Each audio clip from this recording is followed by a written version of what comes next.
నమస్తే, welcome to టీ5 మరో నేత్రం.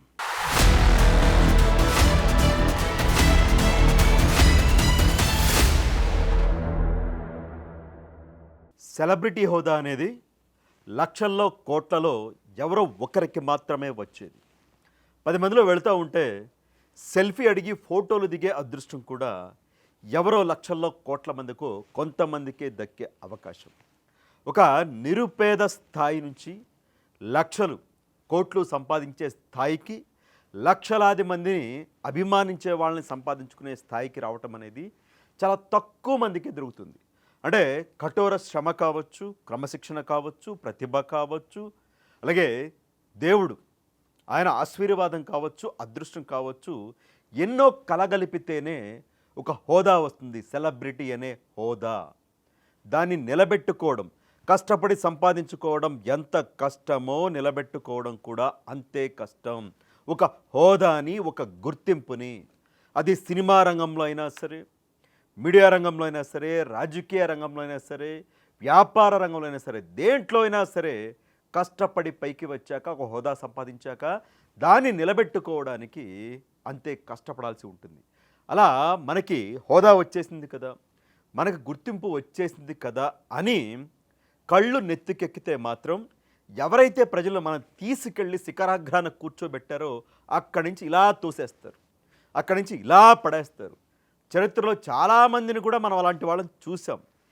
ఎదిగిన ఒదిగి ఉన్న వాళ్ళు మాత్రమే ఏ రంగంలో అయినా సరే సంవత్సరాల తరబడి, దశాబ్దాల తరబడి రాణించారు. ప్రజల అభిమానాన్ని అదేవిధంగా కాపాడుకుంటూ వచ్చారు. ఎందుకంటే ఇదంతా కూడా సింగర్ మంగ్లీ గారు, ఆవిడపైన ఇటీవల వచ్చిన ఆరోపణలు కూడా.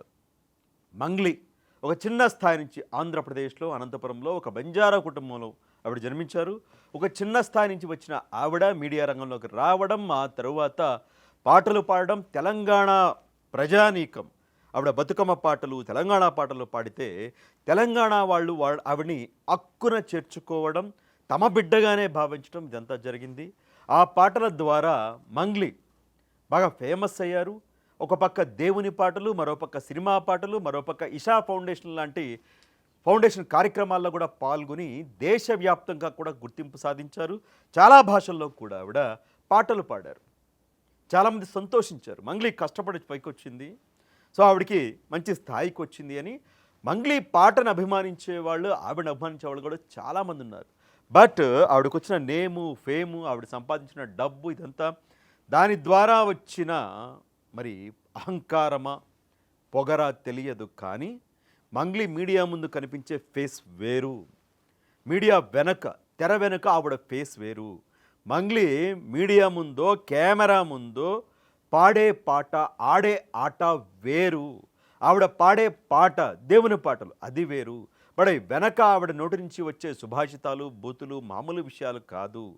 ఆ బూతులు మాట్లాడిన నోటితోనే శివనామస్మరణ, శివుని పాటలు, తెలంగాణ పాటలు, రాజకీయపరమైన పాటలు పాడుతుంటారు అని ఇప్పుడు మంగ్లీ పైన మండిపడుతూ ఉన్నారు. ఎందుకంటే ఇదంతా కూడా తెలుసు కదా, మైక్రో ఫైనాన్స్ పేరుతో సుమారుగా 10 కోట్ల రూపాయలు మోసం చేశారు అని న్యాయవాది సుబ్బారావుని బాధితులు కలవడం, సుబ్బారావు మంగ్లీకి ఫోన్ చేయడం, మంగ్లీ ఒక న్యాయవాది పంజాగుట్టలో, హైదరాబాద్ పంజాగుట్టలో ఒక సీనియర్ న్యాయవాది కార్యాలయానికి సుబ్బారావుని, బాధితుల్ని కూడా పిలిపించి అక్కడ మాట్లాడడం, కేసు వెనక్కి తీసుకోమనడం, డబ్బులు ఆఫర్ చేయడం.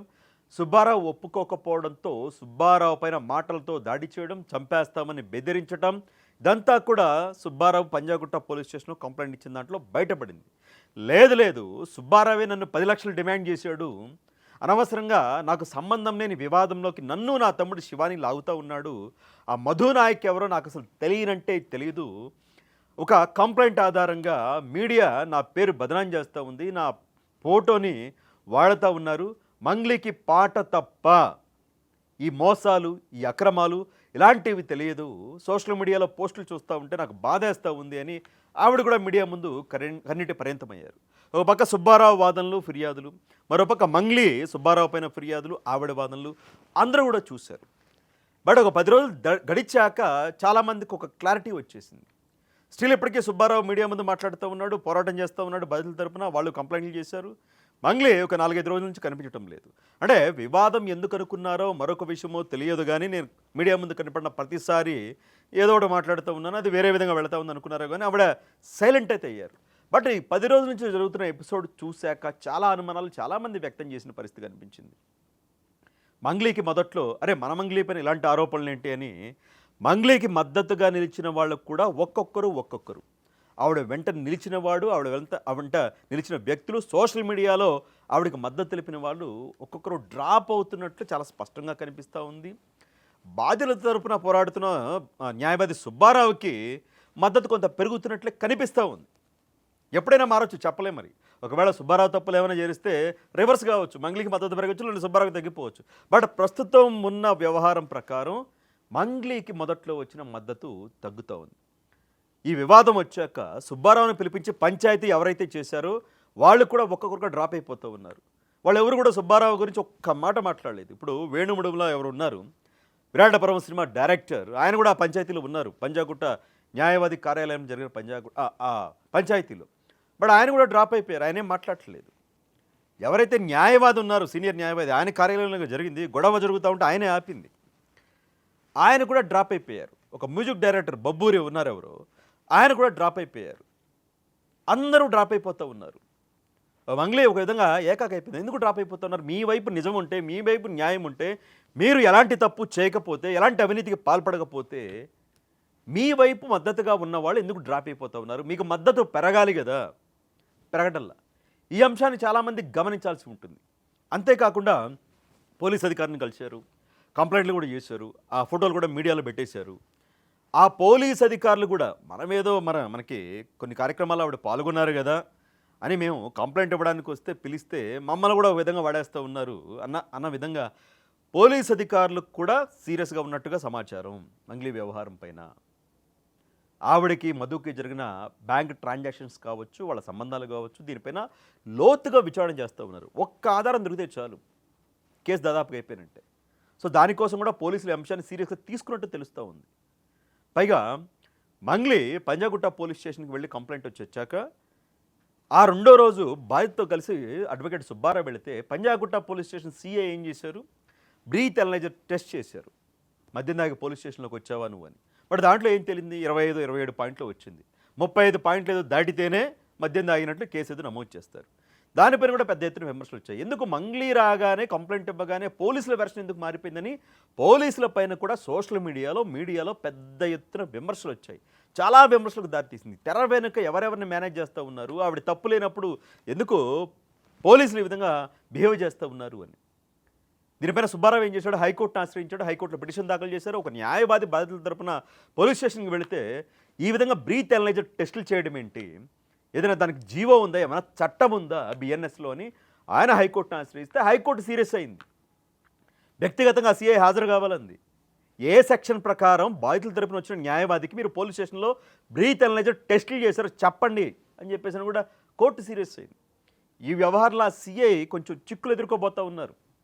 26కో ఏమో 27కో వాయిదా పడింది. మరి ఏం జరుగుతుందో చూడాలి. At the same time bar association కూడా ఖండించింది. బార్ అసోసియేషన్ ప్రతినిధులందరూ కూడా సుబ్బారావుకే మద్దతుగా నిలిచారు. పోలీసుల తీరును తప్పుపట్టారు, మంగ్లీ తీరును తప్పుపట్టారు. ఎక్కడా లేదో ఒక న్యాయవాది, ఇంకా న్యాయవాదులు వచ్చేటప్పుడు వచ్చిన ప్రతిసారి ఇట్లా బ్రీత్ అనలైజర్ చేస్తే ఏ న్యాయవాది వస్తారు? వాళ్ళ కెరీర్ మీద మచ్చపడుతుంది కదా. ఏ చట్టం చెప్తా ఉంది, మేము ఎప్పుడు చూడలేదు. సో మంగ్లీ వ్యవస్థలు ఏమైనా మేనేజ్ చేస్తూ ఉన్నారా అని వ్యవస్థలపైన మంగ్లీ పైన కూడా బార్ అసోసియేషన్ సీరియస్ అయింది. సో ఒక్కొక్కటిగా నెగిటివ్ అంశాలు. అసలు మధుతోనే సంబంధం లేదన్నారు. అలాంటప్పుడు మధుతో ఉన్న ఫోటోలు, వీడియోలు, ఆవిడ పాడిన పాటల్లో స్టేజ్ పైన పక్కనే మధు ఉండటం, మంగ్లీ చెల్లిని వివాహం చేసుకోబోతూ ఉన్నారు, దానికి సంబంధించి అక్టోబర్లో నిశ్చితార్థం కూడా జరిగిందనే వార్తలు బాధితులు చెప్తూ ఉన్నారు. అవి కూడా బయటకు వస్తూ ఉన్నాయి. మీరు చాలా స్పష్టంగా ఫోటోలు, వీడియోలు, మీతో క్లోజ్గా ఉన్న మీ ఫ్యామిలీతో క్లోజ్గా మధు ఉన్న వ్యవహారాలను బయటపడితే ఎవడో ఎక్కడో ఫోటో దిగితే నేనేం చేస్తాను, నాతో చాలామంది ఫోటో దిగుతారు. వాడు క్లోజ్గా తెల్లవారుజామున 3ంటికి వచ్చి మన ఇంటి దగ్గర ఎవరు ఫోటో దిగరు. ఇది కూడా గమనించాలి. ఎవడో తెలియనోడికి మన చెల్లిని ఇవ్వం. ఇది కూడా గమనించాలి పెళ్లి చేసుకోవడానికి. సో ఇంత జరుగుతుంటే ఎంతసేపటికి న్యాయవాది సుబ్బారావు అంటా ఉన్నారు కానీ మంగ్లీ మధు పైన ఒక మాట అనడం లేదు. ఏదో మొన్న మాత్రం ఏదో అన్నారు, మధుని ఏమైనా చేసుకుని నాకు సంబంధం లేదని చెప్పేసి. బట్ మధు పైన ఇప్పటిదాకా కంప్లైంట్ చేయాలి. అసలు మీ పేరు వాడింది మధు, మా వెనకాల మంగ్లీ ఉందని చెప్పేసి వసూళ్లు చేసిన 10 కోట్లు అంటున్నారు, 150 అంటున్నారు, 200 అంటున్నారు. దర్యాప్తు చేస్తే బయటకు వస్తాయి, లోతైన దర్యాప్తు చేస్తే ఖచ్చితంగా ఇవన్నీ బయటకు వస్తాయి. తెలంగాణలో ఉన్నారు, ఆంధ్రప్రదేశ్లో ఉన్నారు, బాధితులు వందల్లో వేలల్లో బాధితులు ఉన్నారు ఈ మైక్రో ఫైనాన్స్ వ్యవహారంలో. మరి మంగ్లీ మధు పైన కంప్లైంట్ చేయాలి కదా. మధు పైన ఇప్పటిదాకా కంప్లైంట్ చేయాల. నేను నార్సింగి పోలీస్ స్టేషన్లో మార్చిలో కంప్లైంట్ ఇచ్చాను అంటున్నారు మధు మీద. బట్ దాంట్లో మధు పేరు లేదు అనేది నేను ఆ ఎఫ్ఐఆర్ కాపీ చూశాక తెలిసింది. మరి ఆ తర్వాత ఏమైనా ఇచ్చారా కానీ పెద్దగా బయటకు రాలేదు, పెద్దగా హైలైట్ కూడా కాలేదు. ఎందుకు ఇవ్వలేదు మీరు? పోరాడుతున్న సుబ్బారావుని టార్గెట్ చేశారు, మీ పేరు బదనాం చేసిన మధు పైన ఎందుకు కంప్లైంట్ ఇవ్వటం లేదు? మధు వెనక ఉన్న వాళ్ళ పైన ఎందుకు కంప్లైంట్ ఇవ్వడం లేదు? ఇదే ఆశ్చర్యకరం. ఎక్కడ తెర ముందు మంగ్లీ లేదు, తెర వెనకాల ఉంది మంగ్లీ అనేది బాధితుల వాదన. మన ఏమన్నారు, బాధితుల పక్షాన్ని నేను ఉంటాను మంగ్లీ గారు, నేను పోరాడతాను వాళ్ళ కోసం, వాళ్ళకి న్యాయం జరగాలి, నా బాధేస్తూ ఉంది అన్నారు మంగ్లీ గారు. మరి 5 రోజుల నుంచి కనబడలేదేంటి? ఆ బాధితులు ఎక్కడెక్కడి నుంచో, హైదరాబాద్ నుంచి, నల్గొండ నుంచి, ఆంధ్రప్రదేశ్లోని అనంతపురం నుంచి, డోన్ నుంచి వచ్చి వాళ్ళు ఇక్కడ పాపం 500కి 300కి ఆ డార్మిటరీ రూముల్లో చిన్న చిన్న లాడ్జీల్లో పడుకుని ఆ రోడ్డు మీద దొరికింది తిని ఆ పోలీస్ స్టేషన్ చుట్టూ, ఆ కోర్టుల చుట్టూ, వాళ్ళ చుట్టూ, మీడియా చుట్టూ తిరుగుతూ ఉన్నారు. మీ బంజారా బిడ్డలే కదా వాళ్ళు. మీరు బంజారా అని వాడుతూ ఉంటారు మాట్లాడితే. మీరు వెళ్ళేందుకు మరి పోరాటం చేయరు? ఈ మధుకు శిక్ష పడాలి, నా పేరు వాడి వీడి విధంగా మా అమాయకమైన బంజారా బిడ్డల్ని మోసం చేశాడు అని మీరెందుకు రోడ్డు ఎక్కరు? మీరెందుకు ఒకసారి కలవండి, రోడ్డు ఎక్కొద్దు, ధర్నాలు చేయొద్దు, మీకు అవసరం లేదు. ఒక్కసారి కలిసి వాళ్ళ కన్నీళ్లు తొడవండి, కనీసం ఒక ధైర్యాన్ని ఇవ్వండి, ఒక భరోసాని ఇవ్వండి. మీరు ఈరోజు ఈ స్థాయికి రావడానికి అన్ని వర్గాల వాళ్ళు ఎంత కారణమో మీ బంజారా వాళ్ళు కూడా అంతే కారణం. మన బంజారా బిడ్డ ఆ స్థాయికి వెళ్ళిందే అని వాళ్ళు గర్వంగా చెప్పుకున్నారు. ఒక్కసారి వచ్చి మాట్లాడిన వాళ్ళ కన్నీళ్లు తొడవండి, కానీ రావడం లేదు. మరి ఏమవుతుందని భయం ఏమో తెలియదు. మన బంజారా ప్రతినిధులు కొంతమంది సంఘాల పేరుతో ప్రెస్ మీట్ పెట్టేశారు. మా మంగ్లీ జోలికి వస్తారా, మా మంగ్లీ జోలికి వస్తే మేము ఊరుకోం, మా బంజారా బిడ్డ జోలికి వస్తే మేము ఊరుకోం, మా మంగ్లీకి అసలు సంబంధం లేదు, అది ఇది అని చెప్పేసి మంగ్లీ తరపున ఆ బంజారా సంఘం ప్రతినిధులు మాట్లాడారు. ఏమి మోసపోయిన 100 మంది బంజారా బిడ్డలు ఉన్నారు, వాళ్ళు బంజారా వాళ్ళు కాదా? వాళ్ళు అంటే సెలబ్రిటీ మన మంగ్లీ అని చెప్పేసి మరి తెర వెనక ఏం జరిగిందో, ప్రత్యూష అనే ఒక అమ్మాయి వచ్చింది, మంగ్లీ వాళ్ళ ఫ్రెండ్ అట, ఆవిడ తిడతా ఉంది బంజారా సంఘం ప్రతినిధుల్ని. మీరు నిలవాల్సింది బాధితుల తరపున కదా, మంగ్లీ తరపున ప్రెస్ మీట్ పెడతారా? వెనకాల ఎంత తీసుకున్నారు, 10,000కి 5,000కి అమ్ముడు పోతారా మీరు అని చెప్పేసి. అంటే ఆవిడ ఎలా అన్నారంటే మంగ్లీ దగ్గర డబ్బులు తీసుకుని మంగ్లీకి అనుకూలంగా ప్రెస్ మీట్ పెట్టారు అని. ఆవిడ కూడా బంజారా బిడ్డే ప్రత్యూష. నిలవాల్సింది ఇలాంటి సంఘాలు, కుల సంఘాలు ఇవన్నీ కూడా బాధితుల తరపున నిలవాలి. 100 మంది అక్కడ కన్నీళ్ళు, అంటే బంగారం అమ్మేసి, లోన్లు తీసుకొని, పెళ్లి కోసం దాచుకునేవి తీసుకుని, భూములు అమ్మేసుకుని, ఇళ్ళు అమ్మేసుకుని తీసుకొచ్చి పెట్టుబడి పెట్టారు. ఒక 4-5 నెలలు ఏదో చూపించారు సినిమా, ఆ తర్వాత బోర్డు తిప్పేశారు, అయిపోయింది. మీరు వాళ్ళ తరపున నిలవకుండా మంగ్లీ తరపున మాట్లాడడం ఏంటి? ఇది కూడా ఆశ్చర్యకరం. ఇంకా సంపత్ నాయక్ అని ఉన్నాడు, జనసేన నాయకుడు, Telangana movie artist association general secretary. అతను ప్రత్యూష వాళ్ళు కూడా కలిసి ప్రెస్ మీట్ పెట్టారు. అతను మాలో ఫిర్యాదు చేశాడు, మంగ్లీకి అసలు సినిమా ఛాన్సులు ఇవ్వకండి, మంగ్లీకి సినిమా ఛాన్సులు కానీ పాటలు కానీ ఇవ్వకండి, బంజారా బిడ్డలను మోసం చేసింది కోట్లాది రూపాయలు, కాబట్టి ఆవిడపైన బ్యాన్ విధించండి అని కంప్లైంట్ చేశాడు. సంపత్ నాయక్ కూడా మంగ్లీ గారు ఫోన్ చేశారట, నాకు అనుకూలంగా ప్రెస్ మీట్ పెట్టన్నా, నేను మీ బంజారా బిడ్డనా అంటే. ఆ బంజారా అది ఏదైతే ఉందో ఆ కార్డుని ఎక్కడెక్కడ వాడాలో మంగ్లీ గారికి బాగా తెలుసు అన్న ఆరోపణల విమర్శలు కూడా ఉన్నాయి. అవసరం వస్తే వాడేస్తారు, అవసరం అయితే ఇసిరి పారేస్తారు అని. అంత బంజారా బిడ్డ అన్నారు. మరి మీరు ఈ స్థాయికి వచ్చారు, ఏం చేశారు వాళ్ళ కోసం? మన సుబ్బారావు అంటే చూశాను అనమాట, ఓ 10 మంది పిల్లల్ని ఏమైనా చదివించారా? ఏం లేదు కదా. మన మీద ఆరోపణలు వచ్చినప్పుడు మాత్రం కులం కార్డు వాడేస్తాం, బంజారా బిడ్డని కార్డు వాడేస్తాం. వాళ్ళ బంజారా బిడ్డలకు కష్టం వచ్చినప్పుడు మాత్రం పట్టించుకోం. ఎలా? మరి మూవీ ఆర్టిస్ట్ అసోసియేషన్లో ఫిర్యాదు చేశారు, వెంటనే చర్యలు తీసుకోకపోవచ్చు, ఎందుకంటే ఆరోపణలు మాత్రమే ఇప్పుడు ప్రస్తుతానికి ఉన్నాయి కాబట్టి. ఒకవేళ ఆరోపణలు రుజువయ్యి దీనిలో మంగ్లీ పాత్ర ఉందని తేలితే చెప్పలేం, సినిమా ఇండస్ట్రీలో బ్యాన్ కూడా విధించే అవకాశాలు లేకపోలేదు. సో మొత్తంగా ఏంటంటే మంగ్లీకి మద్దతుగా నిలిచిన వాళ్ళందరూ కూడా మెల్లమెల్లగా వెనక్కి తగ్గుతూ ఉన్నారు.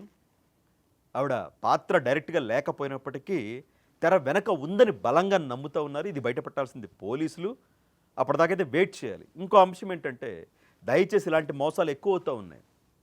గుంటూరులో కూడా నా మిత్రులు కొంతమంది ఇలాంటి మోసంలో చిక్కుకున్నారు. ఒక 1 ఇయర్ బ్యాక్ నాతో ఒక సందర్భంలో అన్నారు, ఇలా మనం పెట్టుబడి పెడితే అంటే ఒక 1,00,000 పెట్టుబడి పెడితే 20 డేస్‌లోనే 10,000 ఇస్తారట.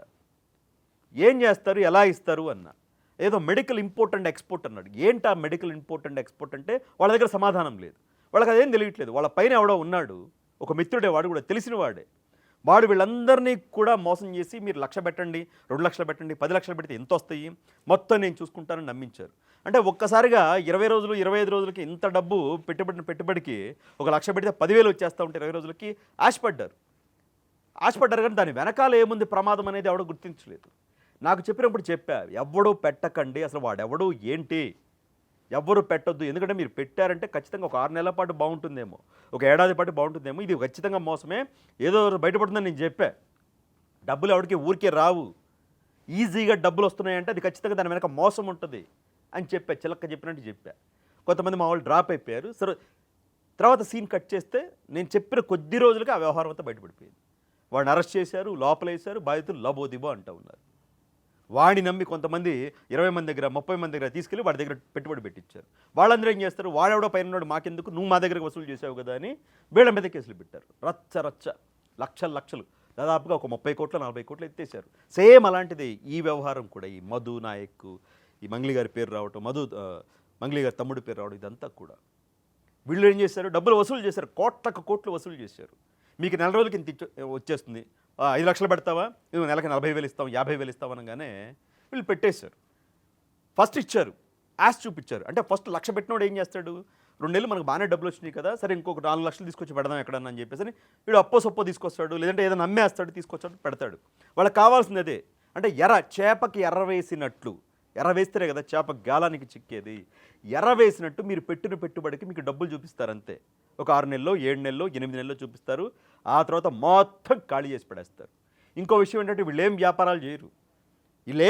ఊరే చూపిస్తారు. అదిగో సిమెంట్ ఫ్యాక్టరీ ఉంది, అక్కడ బార్ ఉంది, ఇక్కడ స్కూల్ ఉంది, ఇక్కడ పబ్ ఉంది, ఇక్కడ హాస్పిటల్ ఉంది, ఊరే చూపిస్తారు అంతవరకు మాత్రమే. ఎవరైతే బాధితుల దగ్గర డబ్బులు వసూలు చేస్తారో ఈ డబ్బునే రొటేషన్ చేస్తారు ఇలాగా. ఆ డబ్బులనే తీసుకొచ్చి ఆ డబ్బులు వీడిచ్చిన డబ్బుల నుంచి వీడికి ఒక 6 నెలల పాటు ఒక 5,000, 10,000 ఊరిని అట్లా ఇస్తారు అంతే. ఏం చేయరు వీళ్ళు. ఆ డబ్బునే రొటేషన్ చేసి ఒక 6 నెలలు అయిపోయాక ప్లేట్ తిప్పేస్తారు. ఇవి 2 తెలుగు రాష్ట్రాలనే కాదు, దేశవ్యాప్తంగా చాలా చోట్ల జరుగుతూ ఉన్నాయి. కొన్ని వెలుగు చూస్తూ ఉన్నాయి, కొన్ని వెలుగు చూడలేదు. దయచేసి అత్యాశకు పోవద్దు. అంటే అత్యాశ అనొచ్చు, ఆశ అనొచ్చు. ఒక 4 డబ్బులు వస్తా ఉన్నాయి కదా, మన సీట్లు అవుతాను, ఆశ కూడా కావచ్చు. కానీ ఊరకనే డబ్బులు ఎవరికి రావు. వస్తున్నాయంటే దాని వెనక మోసం ఉందన్న విషయాన్ని గ్రహించండి. సో మొత్తంగా అయితే మంగ్లీ వ్యవహారం, ఈ మైక్రో ఫైనాన్స్ వ్యవహారం రోజుకి మరింత చిలికి గాలివానగా మారుతూ ఉంది. పోలీసులు మరి ఎంతవరకు దర్యాప్తు చేస్తారు, ఎవరి పాత్ర ఏంటనేది నిరూపిస్తారనేది వేచి చూడాలి. వీడియోపైన ఈ మైక్రో ఫైనాన్స్, మంగ్లీ, మధు వ్యవహారాలపైన మీ అభిప్రాయాన్ని కూడా కమెంట్ రూపంలో తెలియజేయండి.